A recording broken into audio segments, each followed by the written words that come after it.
네, 오늘은 에스겔 7장 1절 말씀 하나 봅니다. 에스겔 7장 1절. 여호와의 말씀이 또 내게 임하여 가라사대 너 인자야 주 여호와 내가 이스라엘 땅에 대하여 말하노라.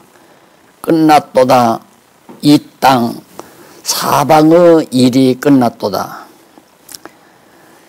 거기까지만 봉독합니다. 2절까지 봉독했습니다. 지난 시간에 제가 아마 죄로 인한 멸망에 대한 예언 가운데 6장까지 하고 시간이 돼서 마무리했을 겁니다. 오늘 7장 590페이지, 5900페이지 교재를 보시면 7장 1절로 13절 나옵니다. 자, 여기서 또 한 가지 꼭 잊지 말고 늘 기억하실 일을 다시 한번 말씀해 드립니다. 이미 예습은 다 하셨겠고요. 이렇게 딱 개론을 보든가 이렇게 칠판에 써놓은 내용을 보면 저걸 왜 우리가 배워야 되나, 왜 배워야 되나 이렇게 질문하고 들어가면 저게 뭐 판검사 시험에 나오는 것도 아니고 고등고시에 합격하기 위한 것도 아니고 대학 입시고사도 나오는 것도 아니고 왜 우리가 이것을 배워야 되는가. 여기 나오는 내용들은 대부분 다 역사적인 내용을 요약해서 정리해 놓은 겁니다. 그러니까 하나님께서 앞으로 예루살렘을 향하여 정말 유대민족들을 다, 유대인들을 다 흩어 보내시는 것에 대한 예언이기 때문에 선지자를 소명해서 바로 죄로 인해서 이스라엘 유다 백성들이 멸망한다. 예루살렘이 멸망한다. 그 역사를 왜 배워야 되나 하는 얘기예요. 그 배워야 하는 이유는 강론집 제일 초두에 나와요. 여호와 계시란 말 나오잖아요. 성경 전체가, 신구약 성경 전체가 여호와 하나님을 계시하기 위해서 기록해 놓은 것이다. 그러면 우리가 지금 이걸 공부하면서도 목적은 어디다? 이걸 공부하면서 이렇게 죄지면 유대인들이 죄로 인해서 멸망하지 않느냐. 그러니까 죄짓지 말아라. 이런 교훈을 하기 위해서 제가 말하는 게 아니거든요. 이 성경을 우리가 공부하는 게 아니에요. 성경을 공부하는 이유는 이렇게 죄로 인해서 유대인을 예루살렘에서 다 멸망시킴으로 목적은 여호와임을 알게 하려 함이라. 그 내용이 지난번 6장까지에도 계속 나왔잖아요. 근데 이 7장에도 나와요. 한번 거기 보십시다. 이제 끝났다 이거예요. 예루살렘은 끝났다. 다 이제 멸망시켜 버릴 것이다. 그러면서 그 3절도 보면 이제는 네게 끝이 이르렀나니 내가 내 진노를 네게 바라여 내 행위를 국문하고 너의 모든 귀중한 일을 가증한 일을 보응하리라. 내가 너를 아껴보지 아니하며 긍휼히 여기지도 아니하고 너 행위대로 너를 벌하여 너의 가증한 일이 너희 중에 나타나게 하려니 너희가 바로 이어서 나를 하나님을 여호와인 줄 알리라 나오잖아요. 하나님께서 완전히 예루살렘 백성들을 다 버리고 끝나게 하고 망하게 해서 여호와를 알게 하겠다. 그런 얘기예요. 자, 그렇기 때문에 여호와임을 알게 하는 방법은 우리 인간 편에서 볼 때 좋은 일을 통해서도 알게 하고 부정적인 일, 좋지 않은 일을 통해서도 알게 하는 거란 말입니다. 애굽에 종살이하던 백성들을 400년 만에 정말 인간이 생각할 수 없는 상황 속에서도 모세를 통하여 열재앙을 일으켜가지고 애굽에 쏟아가지고 해방을 시키잖아요. 그것도 왜 여호와임을 알게 하려고, 하나님이 여호와라는 사실을 알게 하려고. 그 여호와라는 말은 우주와 만물을 다 창조하시고 주관하시고 섭리하시고 인간을 창조하시고 인간을 자기의 뜻대로 섭리하시며 다 주관하시는 전능자 하나님, 언약하시고 언약대로 이루시는 주권자 하나님, 신실하신 하나님, 영원하신 하나님, 자비로우신 하나님, 이런 여호와를 깨달아 알게 하려고 하는 거란 말입니다. 그러면 이스라엘 유다 백성만 이런 역사를 통해서 여호와를 알게 하려는 것이 아니라 우리들 개개인의 사생활을 통해서도 내가 태어나는 일, 내가 성장하는 일, 사업하다가 망하는 일, 사업이 갑자기 흥하게 되지는 일, 자녀들이 성공하는 일, 자녀들이 실패하는 일, 이런 복잡다단 일들을 겪으면서 한평생을 살잖아요. 하나님이 왜 그렇게 하시나? 그렇게 하시는 이유는 택한 백성들로 하여금 하나님이 여호와임을 깨닫게 할 뿐만 아니라 불택자들은 야, 저들이 믿는 여호와 하나님이 살아계시구나. 불택자들도 그걸 보고 깨닫게 된다 이 말이에요. 그러면 그들은 여호와임을 깨닫는데 깨닫고는 두려움의 하나님으로. 그래서 이제 어두운 지옥으로 가는 거고요. 여호와 하나님을 깨닫고 찬양하는 하나님의 택한 백성들은 하나님 나라의 영원한 백성이 되는 거 아니겠어요? 그러니까 그 찬양의 주된 내용이 시편에 기록되어 있고요. 그 역사적인 해석은 선지서에 기록이 되어 있고, 그 다음 역사적인 내용은 바로 창세기부터 창세기로부터 에스라, 느헤미야, 에스더서까지 역사서 아니에요.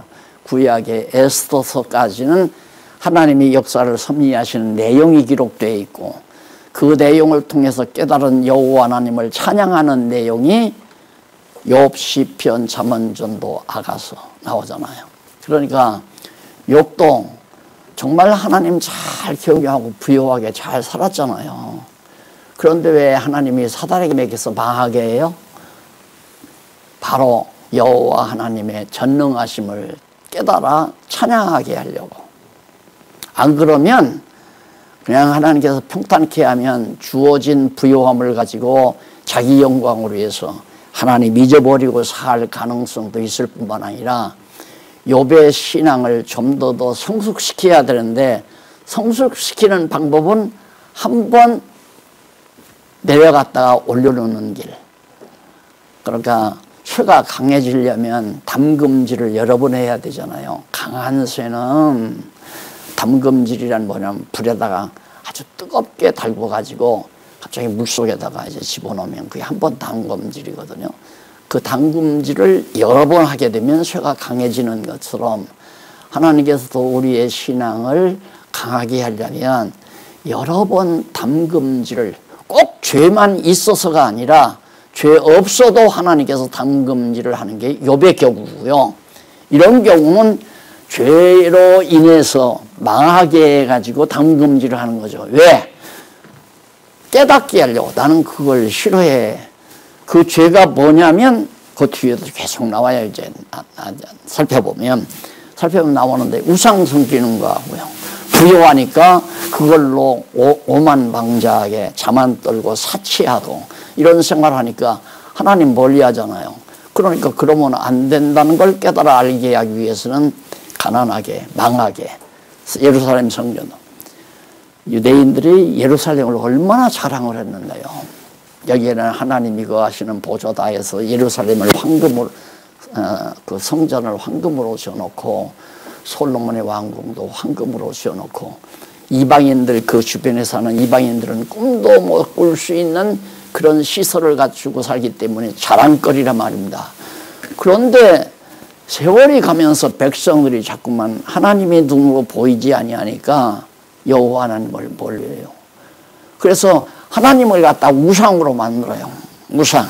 그래서 성전에다가 우상을, 이제 여기 다 나와요.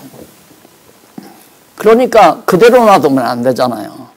그러니까 하나님께서는 그건 아니다. 우상을 섬기면 안 된다. 여호와 하나님만 경외해야 된다는 걸 깨달아 알게 하기 위해서는 그런 죄 가운데 사는 예루살렘 백성들을 다 망하게 하고 또 예루살렘 성도 다 불타버리게 만들고 이런 엄청난 손해, 등록금이 굉장히 비싸죠. 이런 엄청난 대가를 치르고 아는 것은 답 하나, 딱 하나. 하나님은 여호와이시다. 너희가 나를 여호와인 줄 알게 되리라. 그 하나 깨달아 알게 하기 위해서. 그러니까 지난번에도 제가 말씀드렸죠. 지금 제가 이렇게 강의하는 건 하나님이 만들어주신 교재예요. 교재. 이 교재를 가지고 여러분들에게 학습을 시키는 거예요. 그냥 공부를. 이렇습니다. 이렇습니다. 그러면 공부 다 마친 거냐? 아니에요. 이제 실습시키는 거예요, 지금. 이 실습시키는 내용을 교재로 만들어서 오늘 우리에게 깨닫게 하는 거죠. 그럼 뭐냐? 우리도 이 세상 살다가 내가 정말 복음을 위해서 열심히 살고 진리를 위해서 살고 오직 여호와 하나님만을 생각하고 사는데 갑자기 왜 나에게 어려움이 부딪혀올까? 이유는 간단해요. 성장하게 하려고. 내가 하나님의 뜻대로 꽤 제법 살아가고 있는데 여호와 하나님만을 흐트러지지 않고 옆길로 가지도 않고 그래서 욥과 같은 경우도 있지만은 나처럼 셋집만 살다가 갑자기 정말 궁궐 같은 이런 좋은 처소를 하나님이 허락해 주니까 자꾸 딴 생각을 했어요. 무슨 생각이냐면 야 여기 이제 많은 사람들을 모시고 여호와 경외하기를 가르치게 되면 가르치기 위해서는 이것도 하고 저것도 해야 되겠다 해서 이제 오죽하면 제가 국수 장사한다고 그랬잖아요. 커피 장사도 하고. 쓸데없는 생각을 많이 했어요. 그러니까 지금 이렇게 생각하면 야, 박 목사님은 어떻게 저렇게 후배들을 정말 아들보다도 더 저렇게 사랑할 수 있을까? 이 말 듣고 싶은 생각도 없잖아, 있었지 않았나 이런 생각을 해요. 하나님이 너 웃긴다. 네 할 일이나 해라. 그래서 싹 다 하나님께서 그걸 깨닫고 나니까 그렇게 홀가분한데 자린이 엄마가 속으로 걱정을 했대요. 저 양반이 아들이 없으니까 아들 삼아서 아들들을 위해서 저렇게 그냥 살려고 그러나 그런 오해도 들어가고 아니면 아니 핏붙이도 아닌데 왜 그들을 위해서 장사한다고 그러는가.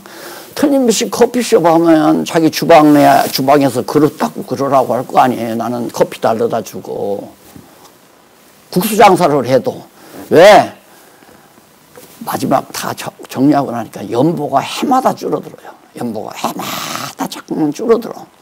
그러니까 연보 이거 안 나오는구나. 그러면 내가 벌어서라도 후배들 잘 생활하게 해서 이 말씀을 전파하게 해야지.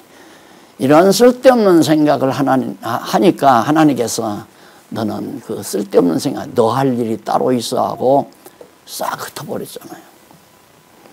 그게 너무 잘 된 거죠. 얼마나 잘 됐어요. 지금은 일편단심이에요. 일편단심. 오직 여호와 하나님만을 바라보면서 어려운 일이 와도 여호와께서 깨닫게 하려고, 좋은 일이 와도 여호와께서 깨닫게 하려고, 명예 총장이면 명예 박사니 주어도 명예에 눈독 들이지 아니하고 이것도 여호와 하나님 깨닫게 하려고 그 중심이 흐트러지지 아니하니까 역사 해석을 잘하고 살잖아요.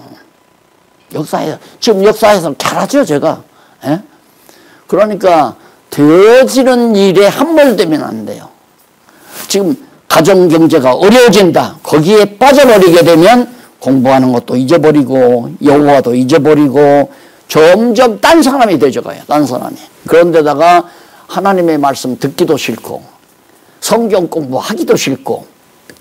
가장 복이 뭐냐면 하나님께서 공부할 마음을 준다는 것이 첫째 귀한 것이고요.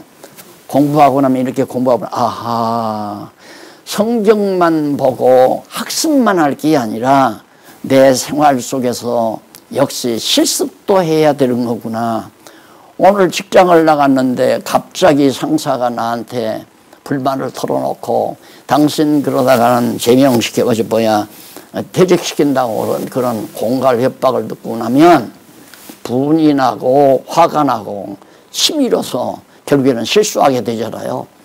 그러나 이렇게 공부하고서 실습으로 실습이라고 생각하고 생활을 받아들이면 하나님께서 뭘 또 나로 하여금 여호와임을 깨달아 알게 하기 위해서 상사가 저렇게 나한테 불만을 토로하는구나. 그렇게 상사가 미워지지도 않고 실수하지도 않고 안 그래요. 마음은 편안하고 범사에 감사하게 되고. 그래서 성경신학은 실제 생활로 이어진다. 그냥 성경 공부에서 지식만 늘어나는 게 아니라 지식이 내 행위를 움직여서 내 행위를 주발해 가지고 생활의 변화가 나타난다. 불평불만이 많고 짜증이 많던 생활이 다 사라져버리고 감사가 앞서게 되고 진짜 범사에 감사하는 생활이 나올 수밖에 없다. 그래서 죄로 인한 멸망 가운데서 바로 그 부분에 나를 여호와인 줄 알리라. 요하나 목적을 이루시려고 하나님께서 역사를 이끌었다. 그 다음 바로 이어서 5절에도 주 여호와께서 가라사대 재앙이로다 비상한 재앙이로다 벌지어다 임박하도다 끝이 났도다 끝이 났도다 끝이 너를 치러 일어났나니 벌지어다 임박하도다. 예루살렘이 지금 함락이 임박됐다 이거예요. 일부 이제 포로로 잡혀갔거든요.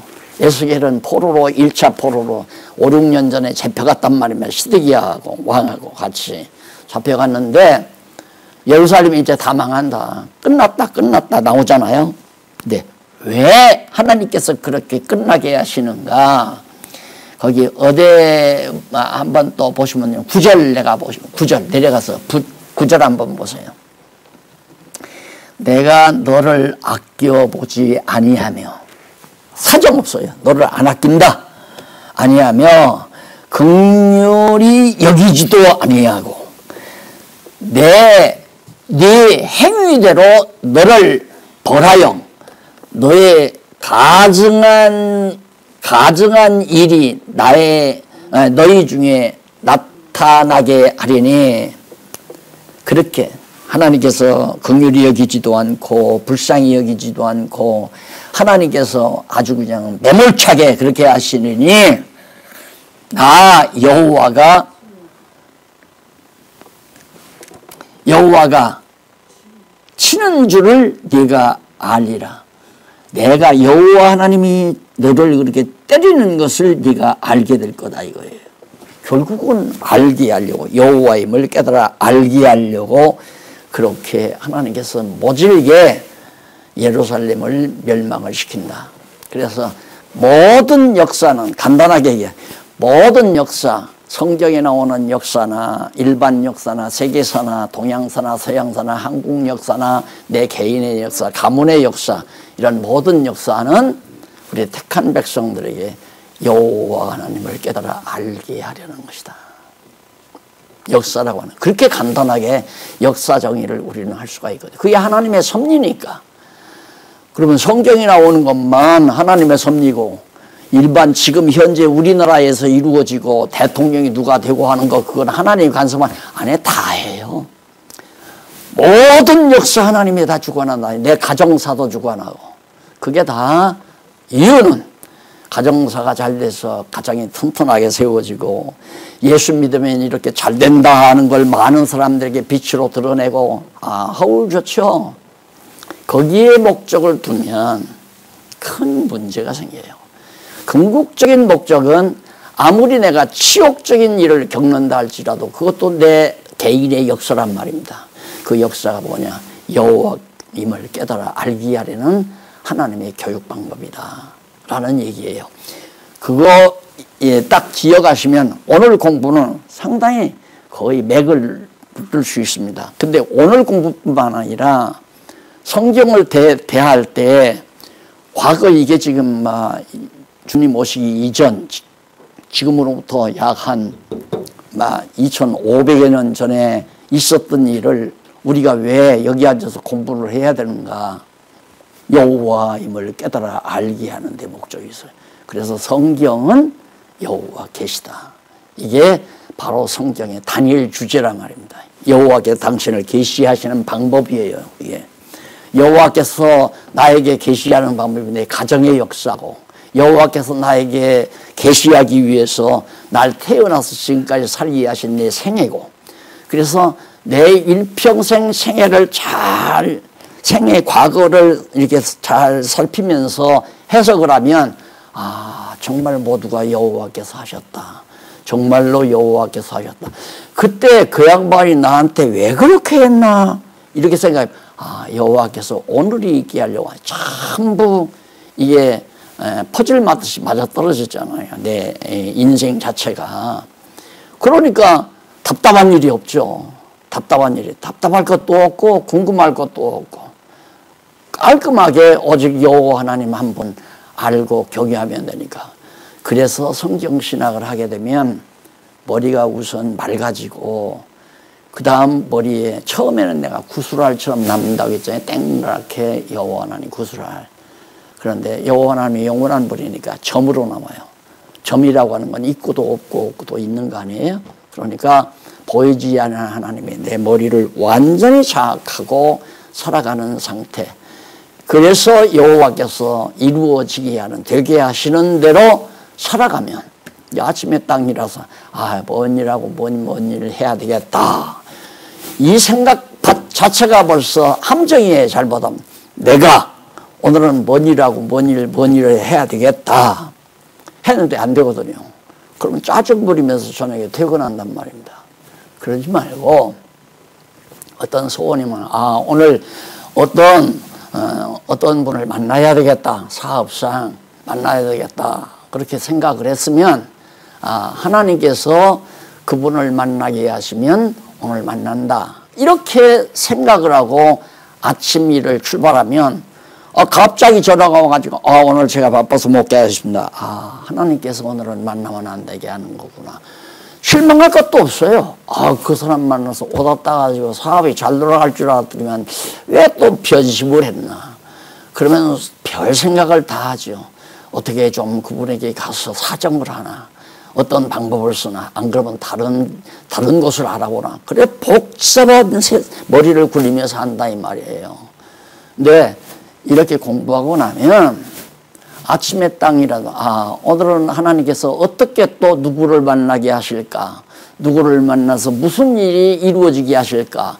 그래서 제가 가장 쉬운 말로 그냥 인생은 되는 대로 사는 것이다. 이렇게 된다고 하는 말은 누군가가 되게 한다는 말 아니에요. 누군가가 해가니까 내 입장에서는 되는 거죠. 그러니까 하나님께서 되게 하시는 대로 살아가는, 그게 바로 순종이에요. 그래서 우리는 순종할 수밖에 없는, 왜? 피동자니까. 하나님의 지은 피동자가 아니에요. 그러니까 어쩔 수 없이 우리는 능동적으로 살 수가 없어요. 피동적으로 살지. 그러니까 좋은 일이 하루에 부딪히든 나쁜 일이 부딪히든 화나고 짜증내고 신경질 내고 잘나서 그래요. 하나님 앞에서 잘난 척 하느라고. 절대 그건 어리석은. 성경 공부가 시원찮았던가, 성경 공부를 시원찮게 하니까 실습 과정에서 자꾸 낙제성을 맞는 거죠. 이제 살아가면서 화를 냈다, 절망을 했다, 누구 원망을 했다, 그건 벌써 학점 관리가 잘못되는 거예요. 화낼 필요도 없고 누구 원망할 것도 없고 하나님 앞에 범사에 이루어지게 하시는 대로 범사에 감사하는. 자, 예루살렘을 그렇게 사정없이 다 헐어버리는 거, 불태워버리고 완전히 황무지 만들어버리는 거 끝났다 이거예요. 끝났다. 왜? 내가 치는 줄을 너희로 알고 말리게 하려고 그러거든. 여호와가 치는 줄을. 그래서 그 밑에 조금 하나 더 보십시다. 12절 한번 보실래요?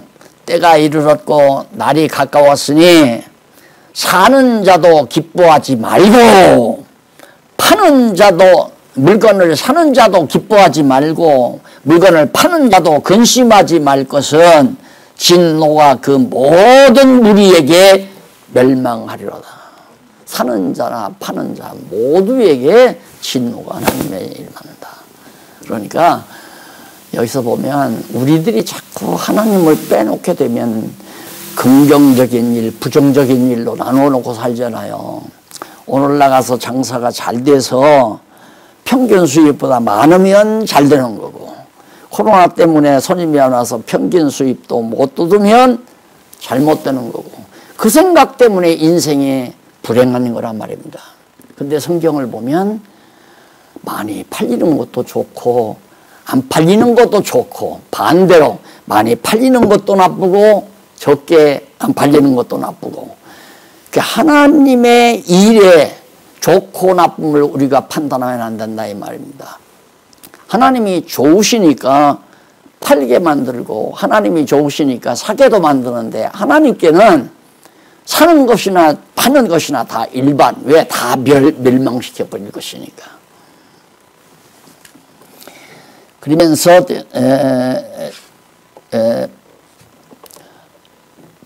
그렇게 말씀하시면서 파는 자도 근심하지 말 것은 진노가 그 모든 무리에게 임함이니라. 판 자가 살아있다 할지라도 다시 돌아가서 그 판 것을 얻지 못하리니, 이는 묵시로 그 모든 무리를 가리켜 말하기를 하나도 돌아갈 자가 없겠고 악한 생활로 스스로 강하게 할 자도 없으리라 하였음이로다. 그러니까 1차 포로로 잡혀온 에스겔을 비롯해 잡혀간, 바벨론으로 잡혀간 사람들이 절대 다시 돌아가지 못한다. 예루살렘으로 돌아가지 못한다. 끝났다 이 말이에요. 그것이 13절까지 나오는 내용이고요.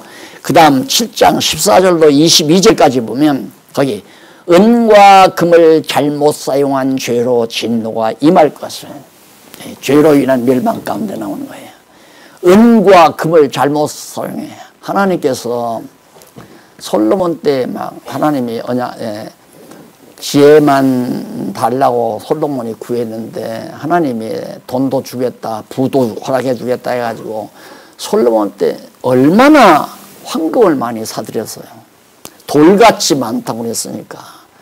하여튼 이방 주변 나라에서 조공을 들여오면 그걸 가지고 가서 오빌에 배를 지었어요. 금을 실어 나르는, 금만을 실어 나르는 무역선을.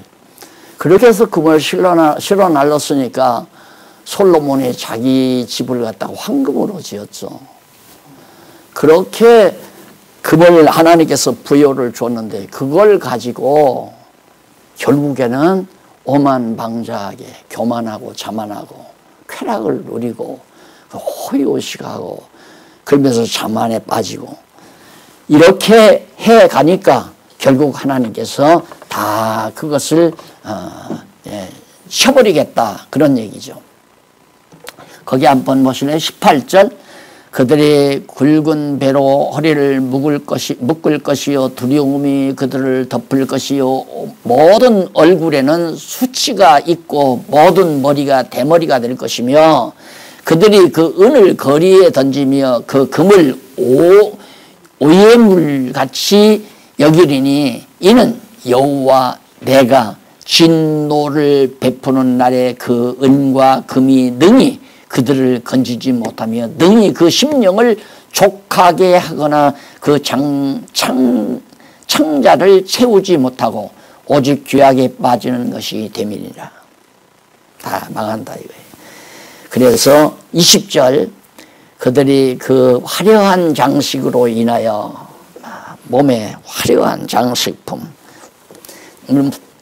인하여 교만을 품었고 또 그것으로 가정한 그들이 그 화려한 장식으로 인하여 교만을 품었고 또 그것으로 가정한 우상과 미운 물건을 지었은즉 내가 그것으로 그들에게 오해물이 되게.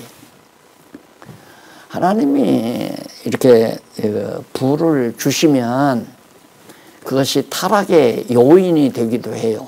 그러니까 공부를 잘못하게 되면 또 공부를 잘못하게 되면 실습 과정에서 하나님이 부를 주거든요. 예를 들어서 사업도 되고 장사도 안 되는 게 갑자기 장사가 잘 되고 사업이 잘 돼서 막 자꾸 재산이 늘어난다 이 말이에요. 제가 많이 목표 과정에서 겪었는데요. 거리에서 노점에서 그냥 펴놓고 라면 장사 이거 할 때에는 한 번도 안 빠지고 공부에 참석하고 공부를 열심히 하더라고요. 그런데 어느 날 갑자기 들어오니까 아담한 가게를 하나 얻었대요. 잘 됐다. 그런데 칭찬까지 해주고 정말 같이 축하도 해주고 그랬는데 이 가게 얻어놨는데 가게가 또 너무 잘 되는 거예요. 그래서 점점 얼굴이 안 보여. 그래서 웬일이요? 그러니까 목사님 얼마나 바쁜지 모르겠어요. 바쁘겠지. 나는 그 말 할 때 뜨거워 그러고 마음이 섬찟하더라고요. 아이고 이거 잘못 들었었구나. 아니나 다를까 그 다음 그 교회가 망해버려요. 그냥 교인도 몇 명 너댓 명밖에 안 됐는데 그 사람이 그래 놓으니까 교회가 망해버리더라고요. 지금 완전히 성경과는 거리가 먼. 그래서 그거 가지고 이제 마음껏 자기 부를 누리고 자만하고 오만에 빠지고 이제 하나님 없이도 내가 살 수 있다는 생각으로 점점 빠져들어가죠. 그것도 과정이에요. 일단 그렇게 과정에서 하나님이 지옥 자식으로 만들지 않으려면 그걸 다시 하나님께서 또 담금질을 한 번 더 해야 될 거 아니에요. 그래서 왜 그렇게 우리 인간은 어리석고 미련할까 이런 생각을 자꾸 하거든요. 근데 이스라엘 예루살렘 백성들이 그때 솔로몬 때 그렇게 부를 누렸던 것이 예루살렘에다 막 집약되다시피 해요. 예루살렘 중심으로. 그러니까 자랑할 만하죠. 황금이 많고. 그걸 가지고 결국은 죄를 지었다 이 말이에요. 그래서 이제 예루살렘 멸망 원인이 8장부터 나와요. 왜 예루살렘이 멸망을 하는가? 멸망 원인이 나오기 전에 23절로 27절, 7장 27절, 23절로 27절, 5906페이지 보면 강포한 사업이 패망하고 지도층이 무능할 것을 예언합니다. 뭐 어려운 일은 아니에요. 어려운 내용은 아닌데 26절 한번 볼래요? 환란의 날이 성경 구절 위에서 네 번째 줄 뒷부분에 나옵니다. 환란이 더하고 소문이 더할 때 그들이 선지자에게 묵시를 구하나 헛될 것이며 제사장에게는 율법이 없어질 것이요 장로에게는 모략이 없어질 것이며 27절 왕은 애통하고 방백은 놀람을 경악함을 옷 입듯이 거미는 손을 떨리리라. 무서우니까 내가 그 행위대로 그들에게 갚고 그 죄악대로 그들을 궁건한즉 그들이 나를 여호와인 줄 알리라. 그래야 해요. 이게 불이라는 거죠. 그러니까 하나님이 이 불하는 걸, 이 불을 주면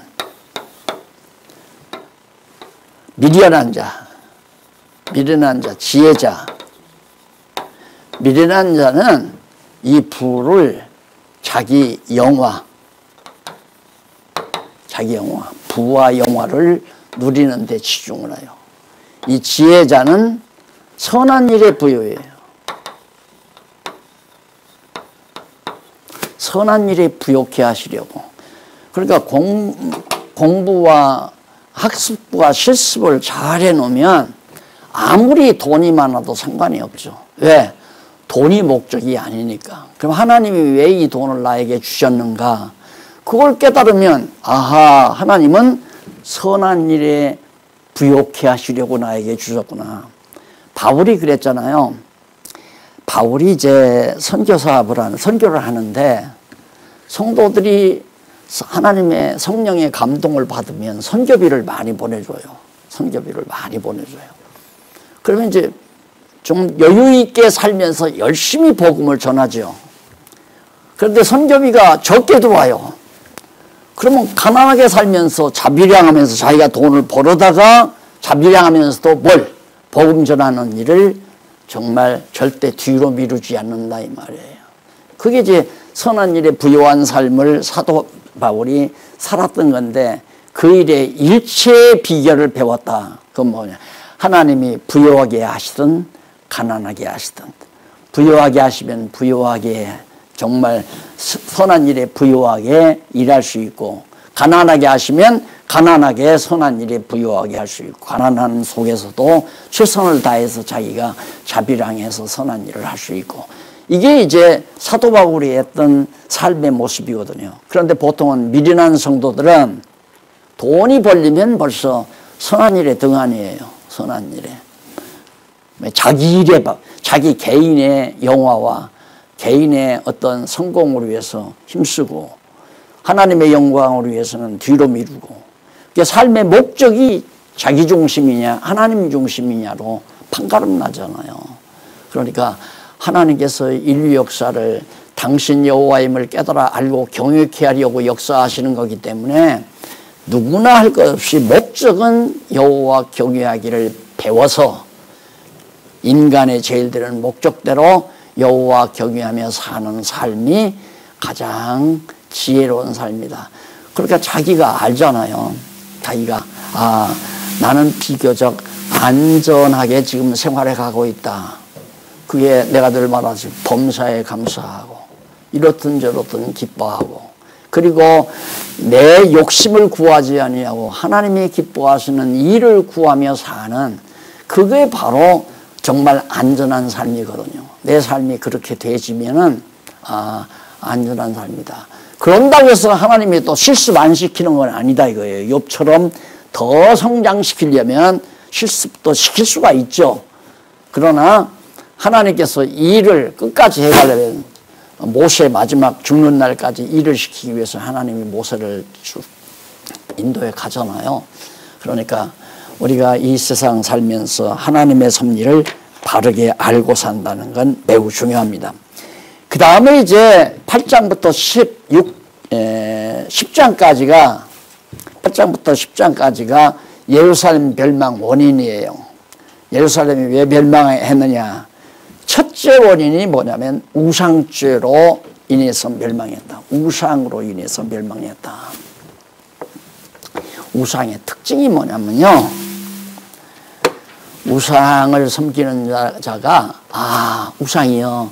내가 우상 당신을 위해서 충성하겠습니다. 그게 아니에요. 우상 앞에 가면 전부 자기 욕심을 위해서 정성을 들이고 빌잖아요. 나 복 달라고. 자기 소원 성취해달라고. 그러니까 우상 섬기는 건 전부 자기 소욕을 이루기 위한 소위 잘못된 신앙이 우상을 섬기는 신앙이란 말입니다. 하나님을 섬기는 것은 반대죠. 오직 주만 바라보나이다. 오직 주만을 위해서 살게.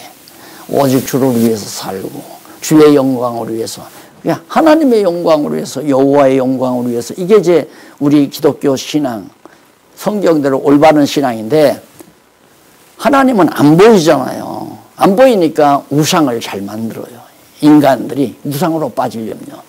그래 하나님이 황금 덩어리를 많게 해주니까 그 금덩어리로 우상을 만들어 놓고 애굽에서 나올 때 많은 금부치를 가지고 나왔잖아요. 금고리, 뭐 귀걸이, 목걸이, 팔걸이 할 것 없이 뭐 금을 많이 가지고 나왔는데 시내산에 와가지고 조금 이제 늦어지니까 모세가 이제 하나님 말씀 받느라고 시내산에 40일 있었잖아요.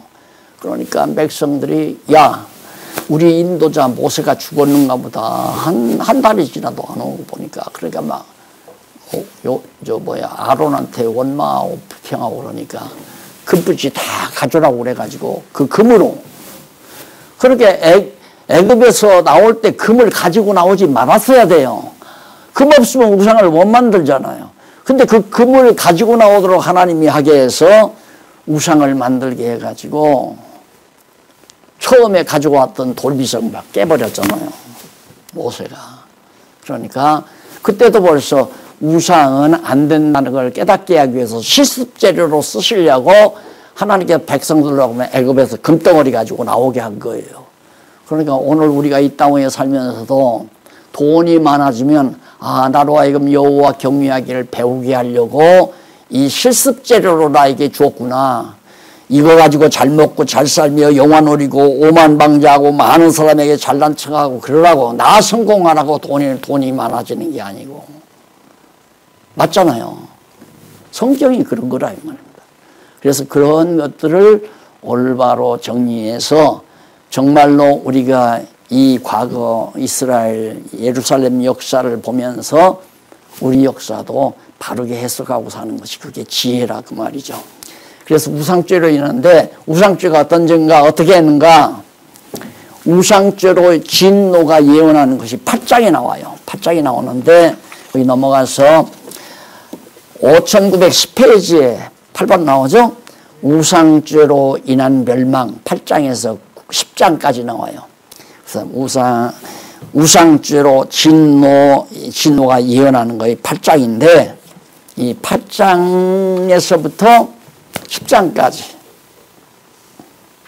이거 뭐야? 멸망원이 10장까지인데 8장에서 10장 맞아요. 이제 16장이 봐. 8장에서 이제 9장, 10장 이 대목이 이제 우상죄로 인해 진노하는데 예루살렘의 멸망을 예언하는 내용이다. 자, 오늘은 그 중간에 그 흐름을 좀 제가 차단을 하고 이 공부에 대한 진정한 의미를 또 한 번 강조하기 위해서 시간을 좀 보냈습니다. 다음 시간 이 8장과 9장, 10장을 세세하게 읽고 한번 복습을 해오시면 다음 주에 다시 만나서 말씀을 나누도록 그렇게 하겠습니다. 기도하십시다. 살아계셔서 미련하고 어리석은 우리 인간들을